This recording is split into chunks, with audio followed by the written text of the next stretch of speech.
Eto na nga si Nuprene Luca bag na ngayon ay may matte version na. Ang galing nga nito dahil para lang siyang pinaliit na luggage bag, di ba? Hard case na nga pala ito na pwedeng pang bardagulan.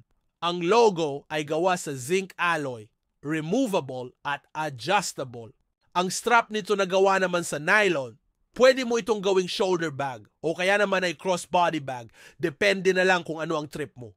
Ang exterior nito ay gawa naman sa matte polycarbonate at acrylonitrile butadiene styrene. Ang connection, part at puller naman nito ay gawa sa PU leather. Paikot na nga pala ang zipper closure nito para mas safe at secure ang gamit mo. Ganito nga pala ang itsura nito sa loob. An interior ay lined with polyester. Meron na siyang elastic mesh pockets, kabilaan para maging organized naman ang loob ng bag mo. At hindi ka nga maniniwala sa dami ng pwedeng mailagay mo sa bag na ito. Sakto lang ang dimension ng bag na ito na 20.5 by 8.5 by 10.5 cm.